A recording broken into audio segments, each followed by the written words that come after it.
Oh, hi, it's your old buddy Zoo, and today we're installing Steam. Real deal, big picture mode. Install games locally to your device, Steam, on an Android handheld. Well, sort of, because we're installing it on the Linux side of an Android handheld, which still counts. Just go with me on it. And hey, I want to be honest with you, because right now, it's just a tech demo. It is a really, really cool tech demo, but it's still just a tech demo. But stick around for the rest of the video, and stick around for further Rocknix developments, because I think this is where everything is headed long term. First off, I want to give a huge shout out to our buddy Andrew over at the RH website. Despite his many failings, his guide is the backbone of this entire video. The link to the video is in the description, so you can read it after the video, you can read it alongside the video, you could pause the video and read it first. Do what you want. I'm not your dad. Well, I mean, there's an extremely good chance I'm not your dad. For about a year now, we've been messing around with PC games on Android devices using Winlater, GameHub, GameNative, all that jazz. GameHub and GameNative in particular have gotten especially good lately. Like, this is my actual preferred way of playing some Steam games good. It's really good when it works. And if that's all you want to know, that's all you want to do, go ahead and watch my Odin 3 GameHub video. We'll put the link in one of the corners. And have a nice day. For those of you that stayed, let's talk about Rocknix, because their latest nightly builds let you install Steam directly on your device. Now, if you're new to the channel, Rocknix has been around forever. They started off as a custom firmware called Jelos, and they made it for stuff like the Embernic 351, and then they expanded to all sorts of other devices, but at its heart, it is a Linux firmware for all sorts of different retro handheld devices. And the difference between Rocknix and, say, GameHub is that GameHub is running a Windows compatibility layer on top of an Android device. Rocknix is just running Linux, which means mechanically, this is much closer to a Steam Deck than you would actually think. Real quick, I'm running this on my Odin 2 Portal, which I've been keeping around. It's been collecting dust on my shelf ever since my Odin 3 became my daily driver. And the Portal is actually quite perfect for this experiment because it's close in physical size to a lot of handhelds, x86 handhelds, like the Xbox Ally here, or the Legion Go S, which has tripled in price in the last week. What the hell are you guys thinking, Lenovo? Come on! And now I can at least attempt to play some Steam games on here natively. And Linux on Rocknix is a genuinely fun way to breathe some new life into an older handheld. Maybe a handheld that got superseded by the Odin 3, and you tell yourself, well, I'll keep it around, I'll play it, and you don't. Well, maybe I'll use it for comparison shots and videos. You don't, and you're too lazy to sell it.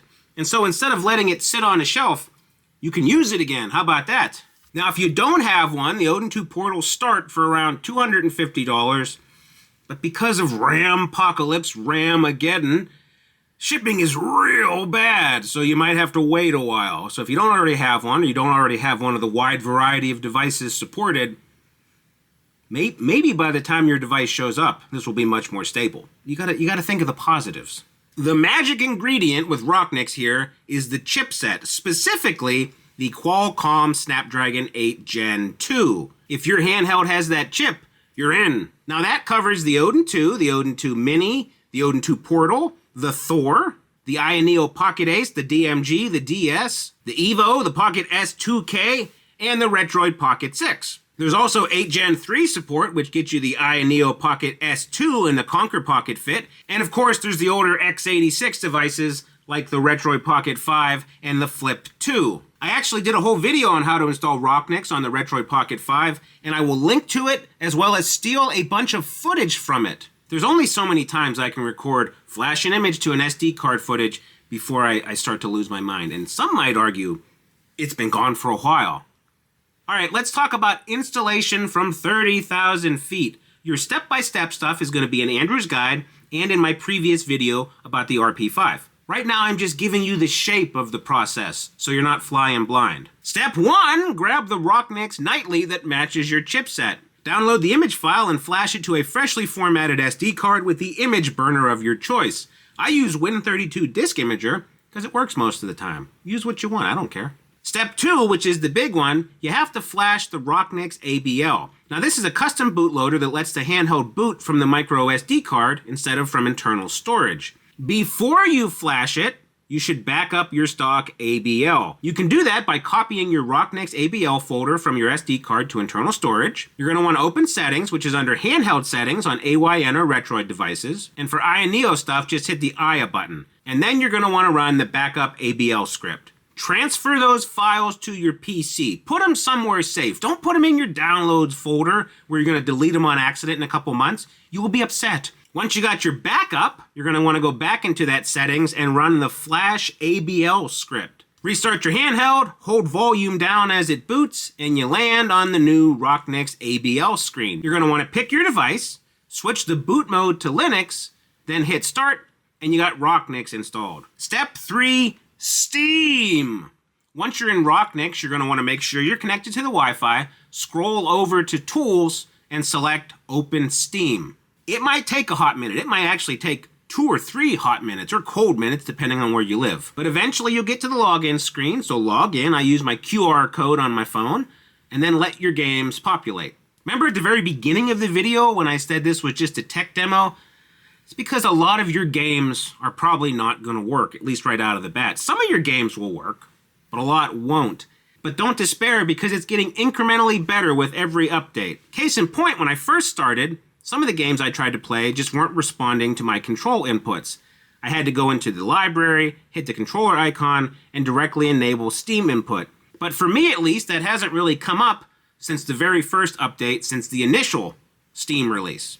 If you're running an indie game and it won't play for some reason, you should also check out Proton DB. It's a community database where people keep track of which settings and which Proton versions work for specific games. You'll need to go into the Manage Settings area for a game and tell Steam to use that particular version of Proton. It might download just the Proton version, it might re-download the whole game, but chances are it'll perform better than you did right out of the gate. And the link to Proton DB is in the description. Once your stuff is downloaded and your settings are configured, you can close Steam if you want and go back to Emulation Station. And from there it works like any other system. You can scrape your box art, you can tweak your settings on a per game basis, CPU scaling, GPU governor, Mango HUD overlay. And by the way, Mango HUD is what you're seeing on the screen here with the FPS and the performance metrics. It's not great for playing a game, but it's excellent for showing you, the viewer, how that game runs. But again, right now, late April 2026, this is genuinely just kind of a cool tech demo. I love this project, I love where it's heading, but GameNative is the better play if you just want to play Steam games on your Android device. Because this is a beta of basically running PC games on your Android device, you're gonna run into some issues. Some games open in windowed mode and you find yourself controlling the Steam menu instead of the game itself. Right now, there's no clean way to exit back to Steam. You have to use shortcuts that work sometimes. The Wi-Fi is weird. It shows as not connected, but it works. Or sometimes it does show as connected, but it doesn't work. Installing and starting games on your micro SD card, slow as molasses. And of course, a lot of games just don't run. Meanwhile, GameNative on Android, you boot that up, you find your game, you install your game, you play your game. It works with a ton of games, with a fraction of the setup. You don't have to do boot scripts. You don't have to fool around. You don't have to flash SD cards. It just works. And right now, I think it's the better play. Case in point, Arkham Asylum. It runs fine on GameHub, runs fine on GameNative. I couldn't get it to boot for the life of me in Rocknix. I tried 8 different Proton versions. I entered commands to start it in windowed mode. I entered commands to start it with not using DirectX 11. It just errored out every single time. But this is not going to last long. Because just in the filming of this video, I had, I think, 2 nightly updates. And the performance and actual games that would play have increased noticeably just over the course of like 3 days. Take, for instance, Mega Bonk. It would crash every single time I tried to run it 2 days ago, and now it runs fine. Now, it's not everything. A lot of the broken stuff is still broken, but a little bit more works just in the space of a day or 2. That's the speed that this project is moving at right now, and that's the part that I don't want you to miss. Because long-term, running Steam on actual Linux with Proton on a Snapdragon 8 Gen 2, it's just a better architecture than running a Windows translation layer on top of Android. There's less overhead, and there's also a much clearer path for future Proton ARM support, especially in light of the fact that a lot of people think Steam is pushing out Proton 11 specifically to work with their new headset. And once this stops being a nightly and starts being more of a stable update, this is going to blow GameHub, GameNative out of the water because you're going to have direct Proton support on the ARM chip. So today, GameNative, for now. But do not sleep on what Rocknix is doing because it's moving fast. Oh, and by the way, let me know if you want me to do some specific game comparisons. I can have GameNative running on my Thor and have the same game installed on the Portal here. Let me know if there's interest and I can make a list. Oh, and one other note, you can technically install Rocknix directly to the device, bypass the SD card, bypass the slowness and all that stuff, but it is much, much riskier. It involves SSH, partitioning, and a bunch of things that could basically nuke your device. So for now, especially with how beta this is, I'd recommend just doing it on your SD card and dealing with the load times. Now in the guide, Andrew also recommends going the SD card route, and I trust him as far as Android flashing things goes. And I don't trust him with other kind of flashings. He almost got us arrested in New York and at the airport, but he knows his stuff when it comes to Android devices. Well, Gary, the clock on the wall says it's time for What Did We Learn? And we learned that Rocknix is quietly turning Snapdragon Android handhelds into mini Steam Decks. We learned that as of today at least, GameNative is still the better everyday choice if you just want to play Steam games on the couch. We learned that this thing improved between 2 nightly builds during my testing window, which should tell you something about where it's going. And we learned that the Odin 2 Portal has a brand new excuse to exist, now that the Odin 3 is my daily driver. If you're the kind of person that wants to mess around with the future a little bit early, find an SD card, go to Andrew's guide, and go nuts, install Rocknix on your device. And let me know in the comments, are you a bleeding edge adopter or are you more of a wait until it's stable person? If you think I'm a stable person, and there's not many that do, remember to like and subscribe and hype and all that jazz. We hit 90,000 subscribers over the weekend and I want to keep pushing to get 100,000. Mostly because I want a weird plaque above my fireplace to confuse all of my friends and acquaintances. So long, family photos. Time for a weird social media trinket instead. Anyway, thanks for watching, and we'll see you next time. Goodbye.